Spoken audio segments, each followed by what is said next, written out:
But no, I love it out here. The elk are beautiful, beautiful creatures. The muleys out here are awesome. Now we've got some big desert muleys, man. They'll scare you. I killed my first mountain lion last year. Get out of here. First one I've ever seen. Are you kidding me? No, first one I ever seen in my life. We took my daughter to the zoo when we first got here, and they had an exhibit that said mountain lion, and I stood there for about an hour looking for it. And I finally called somebody over, and I said, hey, so where that mountain lion at?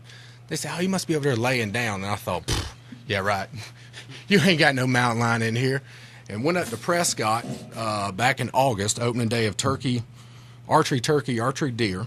And I had just happened to buy a tag just because everybody says you should always have a mountain lion tag. Started out that morning about 5 o'clock. Sun come up, or the moon was up, about 5:15 in the morning. I'm sitting there in the ground blind, and I hadn't been in there long. I set my bow down, sat in my chair, zipped it closed, and all of a sudden I heard something breathing. And I thought, what is that noise?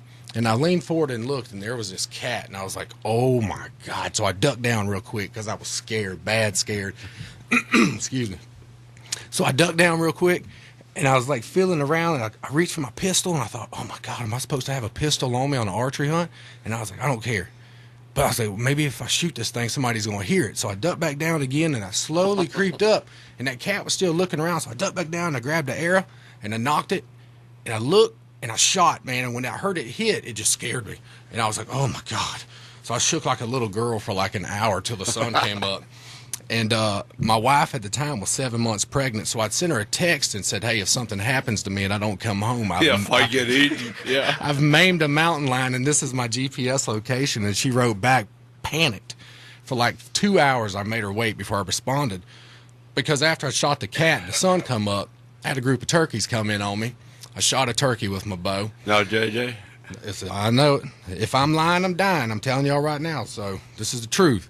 So it was about another 45 minutes after I let that turkey flop around, and I decided I was going to go. All right? Get ready to leave. I stand up. I unzip my blind. I look back out across the field, or the hill, and up come these two deer. I sat there, and I thought, you've got to be kidding me. And I thought, God. Yeah, I'm thinking that right now. I was like, God has granted me the greatest day ever. So I sat back down. I knocked another arrow. I shot this deer, and when I did, I yelled out as loud as I could, yeehaw. And I thought, this is the greatest day ever. So I go start rounding up all my critters that I've killed, and I finally got a good phone signal. So I break out my iPhone, and I start Googling Arizona taxidermy. And I was like, I'm getting this mountain lion mounted. It was like $3,000 for a full mount. It was like $1,000 for a rug. And I thought, if I go home and tell my wife that I've just now killed my first Arizona mule deer, I've killed a Merriam turkey and a mountain lion, and I'm going to need about $5,000 to mount all these critters, she's going to tell me to pound sand.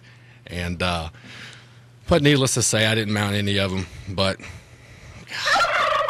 there you go. That's what I'm talking about. But no, all in all.